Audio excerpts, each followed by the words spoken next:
3 বছর পরে মিলবে মুক্তি। তুরস্ক কি পরাশক্তি হতে পারবে?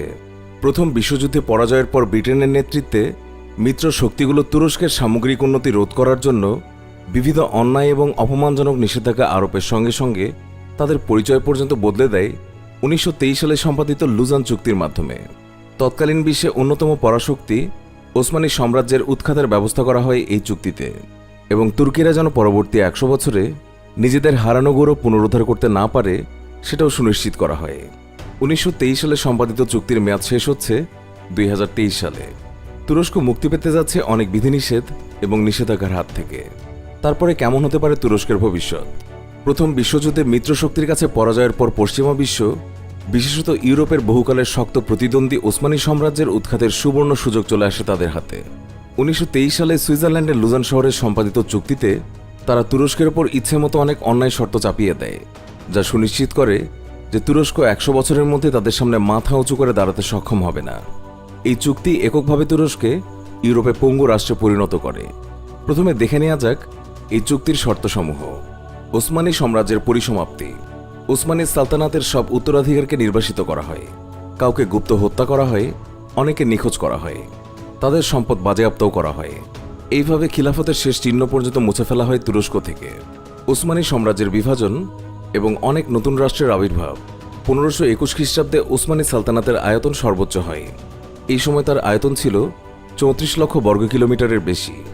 বিভিন্ন সময় কম বেশি হওয়া সাম্রাজ্যের গড় আয়তন ছিল 18 লক্ষ বর্গ কিলোমিটার। বর্তমান তুরস্কের আয়তন মাত্র 7,83,000 বর্গ কিলোমিটার। বিশ্বখ্যাত অটোমান সাম্রাজ্যের পতনের পর এর থেকে অন্তত 40টি নতুন রাষ্ট্রের উৎপত্তি হয়েছে। ইসলাম বিরোধী সেকুলার রাষ্ট্র প্রতিষ্ঠা। কামাল আতাতুর্কের নেতৃত্বে তুরস্কে প্রতিষ্ঠিত হয় ইউরোপ আমেরিকার তাবেদার সেকুলার রাষ্ট্র। নিষিদ্ধ করা হয় আরবি চর্চা, বন্ধ করা হয় হাজারো মাদ্রাসা, মসজিদে মসজিদে আজান নিষিদ্ধ ঘোষণা করা হয়, হত্যা করা হয় বহু ইমাম, মুয়াজ্জিন, ইসলামিক স্কলার এবং আলেমকে।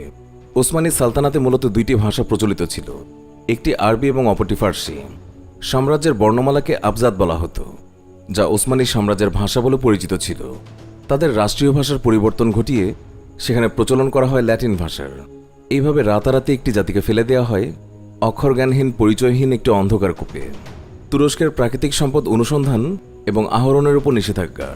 চুক্তির পরবর্তী 100 বছর তুরস্ক নিজেদের ভূমিতে বা বাইরে কোনো দেশে প্রাকৃতিক সম্পদ অনুসন্ধান বা আহরণ করতে পারবে না। বর্তমান বিশ্বে অনেক দেশের অর্থনীতি শুধুমাত্র তেলের উপর নির্ভরশীল।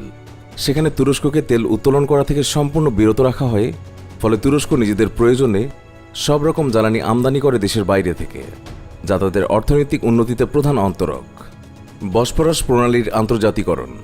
তুরস্কের অর্থনীতির উপর আরও একটি বৃহৎ ধাক্কা দেয় আন্তর্জাতিক বাণিজ্যের অন্যতম গুরুত্বপূর্ণ সামুদ্রিক পথ বসফরাসের ওপর তুরস্কের নিয়ন্ত্রণ শেষ করে দেওয়ার মাধ্যমে। কৃষ্ণসাগর এবং ভূমধ্যসাগরের মাঝে সংযোগ স্থাপনকারী এই প্রণালীটি এশিয়া এবং ইউরোপের মধ্যেকার বাণিজ্যের সবথেকে গুরুত্বপূর্ণ রাস্তা। প্রতিদিন তুরস্কের বুকের উপর থেকে হাজারো জাহাজ পার হলেও তুরস্ক তাদের থেকে 1 টাকাও সংগ্রহ করতে পারে না। মক্কা ও মদিনার নিয়ন্ত্রণ তাদের হাত থেকে ছিনিয়ে নেয়া। 400 বছর মক্কা এবং মদিনাকে নিয়ন্ত্রণ করা তুর্কি সুলতানরা নিজেদেরকে 2 পবিত্র মসজিদের খাদেম বলে অভিহিত করতে গর্ববোধ করত। ওসমানী সাম্রাজ্য থেকে পৃথক হওয়ার পর 1932 সালে আমেরিকার মদতপুষ্ট সৌদি গোষ্ঠী সৌদি আরবের মসনদে বসার পর মক্কা এবং মদিনার নিয়ন্ত্রণ গ্রহণ করে।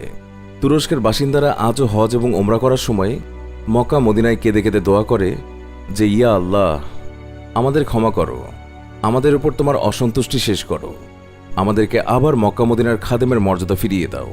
তুর্কিরা হজের সময় নিজেদের সঙ্গে এক ধরনের মানচিত্র নিয়ে আসে, যাতে মক্কা মদিনার পূর্বের সব পবিত্র স্থাপনার বর্ণনা আছে, যার মধ্যে অনেক স্থাপনা সৌদি সরকার মাটির সঙ্গে মিশিয়ে দিয়েছে।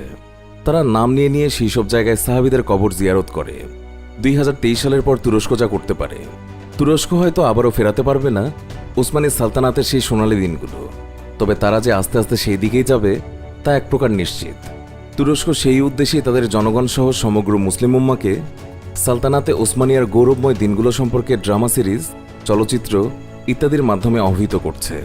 তুরস্কের বর্তমান অর্থনীতি খুব একটা বৃহৎ আয়তনের নয়। তাদের জিডিপি হল $743 বিলিয়ন, যা বিশ্বে 19তম। কিন্তু অর্থনৈতিক ক্ষেত্রে প্রবল সম্ভাবনাময় দেশ তুরস্ক লুজান চুক্তি শেষ হয়ে যাওয়ার পর্যায়ে অর্থনৈতিকভাবে ব্যাপক অগ্রগতি করবে তা বোঝার জন্য অর্থনীতিবিদ হওয়ার প্রয়োজন নেই। ইতিমধ্যেই তারা গ্রিসের সঙ্গে পাল্লা দিয়ে ভূমধ্যসাগরে তেলের অনুসন্ধান শুরু করেছে। নিজেদের দেশের প্রয়োজনের একটা বড় অংশ তারা নিজেদের উত্তোলিত তেল থেকে পূরণ করতে পারলে তাদের বৈদেশিক বাণিজ্য ঘাটতি অনেক কমবে এবং তাদের অর্থনৈতিক প্রবৃদ্ধি, যা 2019 সালের হিসেব অনুযায়ী 1%-এরও কম ছিল, তা অনেক বৃদ্ধি পাবে। তারা নিশ্চিতভাবেই বসফরাসের ওপর নিজেদের অধিকার কায়েমের চেষ্টা করবে এবং এতে বাধা এলে সেই বাধাও তারা সফলভাবে অতিক্রম করবে বলে বিশেষজ্ঞরা মনে করছেন। আমেরিকা যে এইসব ক্ষেত্রে বাধা হয়ে দাঁড়াবে, এটা ভেবেই তারা এখন থেকে চীন, রাশিয়া, ইরান এবং পাকিস্তানের সঙ্গে মজবুত কূটনৈতিক সম্পর্ক স্থাপন করেছে। তুরস্ক এরদোগানের আমলে আতাতুর্কের প্রতিষ্ঠিত মুসলিম বিদ্বেষের সেকুলার ছবি থেকে বেরিয়ে এসেছে এবং মুসলিম বিশ্বের নেতৃত্ব দান করার ক্ষেত্রে সবার থেকে এগিয়ে আছে। সব মিলিয়ে দেখতে গেলে তুরস্কের ভবিষ্যৎ যে খুবই উজ্জ্বল তা বলার অপেক্ষা রাখে না। সব ঠিকঠাক থাকলে তারা নব বিশ্ব শক্তিরূপে আত্মপ্রকাশ করতে যাচ্ছে 1 দশকের মধ্যেই এবং এটি নিঃসন্দেহে মুসলিম বিশ্বের জন্য এক অনাবিল সুখের বার্তা বহন করে আনবে। আমাদের এই ভিডিওর স্ক্রিপ্টটি নেওয়া হয়েছে সময়নিউজ.tv থেকে। প্রিয় দর্শক, এই ছিল আমাদের আজকের ভিডিও। আশা করছি আমাদের এই ভিডিওটি আপনাদের অনেক ভালো লেগেছে। ভিডিওটি ভালো লেগে থাকলে অবশ্যই একটি লাইক দিন এবং অনেক অনেক শেয়ার করুন। আর এখনও যদি আমাদের চ্যানেলটি সাবস্ক্রাইব না করে থাকেন তবে এক্ষুনি সাবস্ক্রাইব করে পাশে থাকা বেল আইকনটি ক্লিক করুন। এতক্ষণ ধরে আমাদের ভিডিওটি দেখার জন্য অনেক অনেক ধন্যবাদ।